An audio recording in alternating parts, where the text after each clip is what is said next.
Well, Democrats are gathering again in Minneapolis after a fiery first day of their annual summer meeting, and it saw plenty of cutting remarks and nasty jabs aimed at, of course, who other but President Trump. I'm sick and tired of this Democratic Party bringing a pencil to a knife fight. We're not going to have a hand tied behind our back anymore. Let's grow a damn spine and get into this fight, Democrats. Even us Democratic AGs have sued this dude 44 times, and we'll sue him 44 more and 44 more after that. Think of how easy it would be to be a damn Republican. Oh, what should I wear today? This stupid freaking red hat. What should I say today? I don't know, just make sure it's cruel. Who do we listen to? That guy. Oh, the felon in the White House? Yeah, listen to him. Wow. Well, critics are also calling out this far-left speaker for her comments about crime. Don't take the bait, because most Americans are more worried about how are we going to address mental health issues, the visible homelessness that we see on streets, and how do we deal with mental health and other issues that drive the sort of random incidents that scare all of us. That's what you should be talking about. That's where you should be focused. Don't take the bait in talking about migrant crime or carjackings or the things that actually don't matter to that many Americans. Don't take the bait.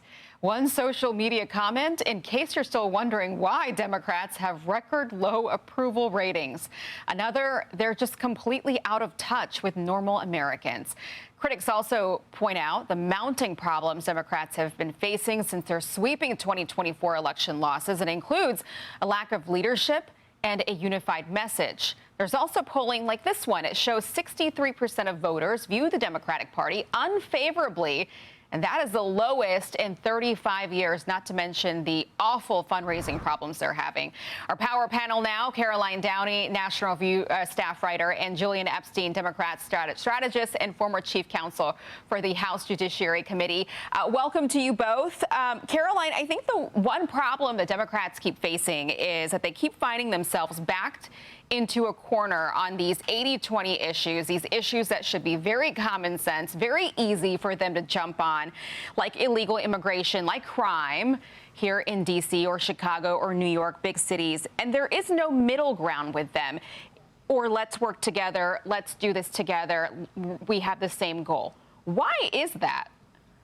Well, yeah, they've alienated the center, and we just heard DNC Chair Ken Martin say that Democrats are bringing a pencil into a knife fight repeatedly, but it doesn't matter what weapon they bring because, like you said, they keep falling into the same trap over and over of dismissing the real quality of life problems that Trump is bringing awareness to. He's been in this game of politics for 10 years now, and Democrats still haven't figured out his formula, which is number one, state something objectively true that is happening right now that is very bad. Number two, deploy something very forceful to combat that thing. Like with D.C. crime, it'd be one thing if Democrats were saying, well, yeah, crime is an issue, but the National Guard is not a good long-term solution. Instead, they're saying crime doesn't exist at all. They're refusing to concede anything to Trump that even exists. So not only do they look like they don't have any ideas, they look like they're hysterical and unhinged.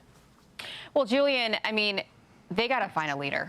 I mean, we cannot wait any more months. This party is falling apart. They've got to find a unifying voice, because if they don't, this is who is going to keep talking. This is Tim Walz here on the divisions. Listen here.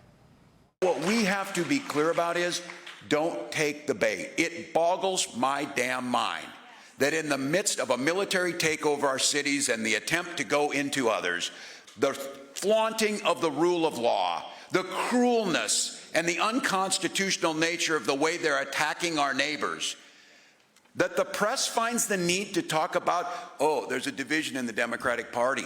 There's a division in my damn house and we're still married and things are good. That's life. That's life. Yes, there are divisions in the Democratic Party, which I don't think the people in the middle quite like. So is this going to be a progressive party? Is this what we're looking at for 26 and 28? Or is someone going to step up and bring this party back into the middle? Well, it's a good question, Aisha, and thanks for having me. It's nice to see you again. I think what I was watching yesterday looked more like a Star Trek convention. This is a party that has almost no self-awareness. The approval numbers, 2/3 of Americans that disapprove of the party, their fundraising numbers, the voter registration numbers are all dropping through the floor. As the party associates itself with things like gender sterilization for minors, open borders, high crime, the party is almost becoming like a cult that worships these weird progressive idols, and then sort of the only thing they have to offer is these insults like Tim Walz body shaming the president. You know, Tim Walz going around body shaming to me is like the Taliban criticizing someone for religious intolerance.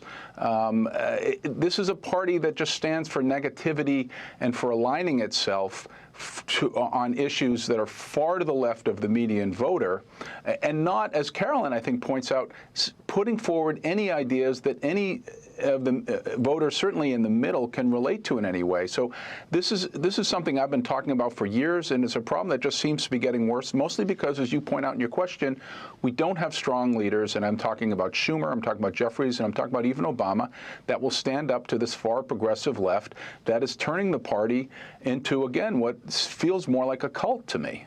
And what's so interesting about this fundraising gap is that most of the money is going to progressives. It's going to the far left, like your Zohran Mamdani's in New York. I want to move on to this other topic from yesterday when President Trump announced that he's cracking down on the desecration of the American flag with this new executive order, just signed it into law. It calls for prosecution of those who commit other crimes while burning the flag.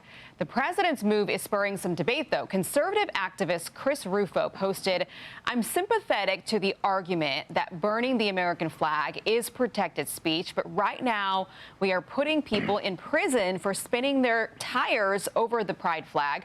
So it might be a good idea to have the debate about which symbols are sacred in America today."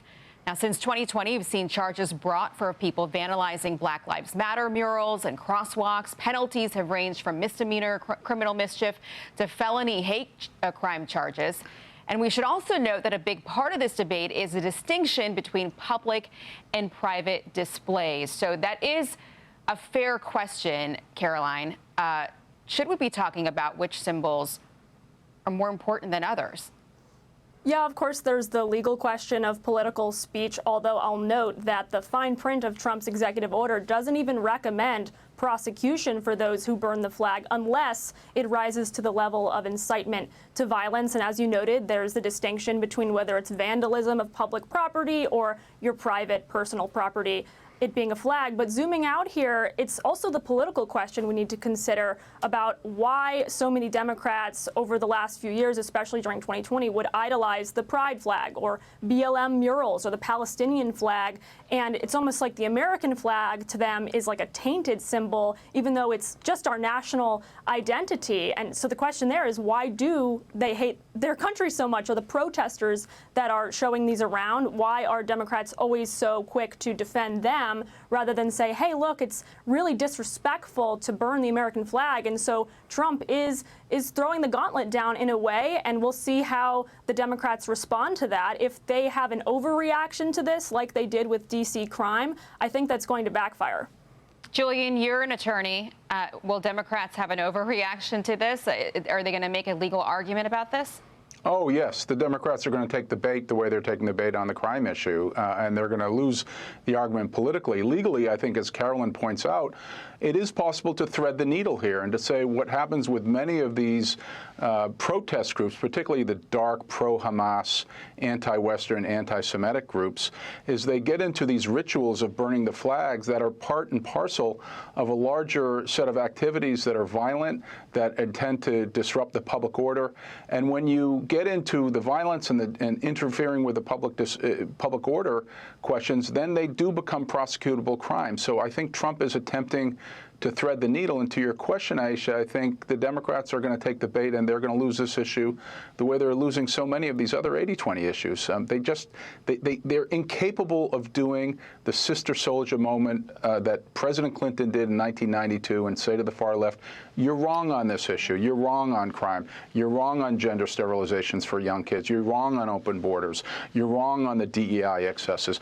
The leadership is just too small and too scared to stand up to progressive the progressive left, which is driving the party off the cliff. And I've been saying this for the last 2 years. All the evidence shows it, but nobody seems to really want to stand up and make a correction. Maybe they need to play some Bill Clinton clips at this big summer meeting they got going on. Julian, Caroline, good to see you both. Thanks for joining us. Thank you. Thanks, Aisha. Hey everyone, I'm Emily Campagno. Catch me and my co-hosts Harris Faulkner and Kaylee McEnany on Outnumbered every weekday at 12 p.m. Eastern, or set your DVR. Also, don't forget to subscribe to the Fox News YouTube page for daily highlights.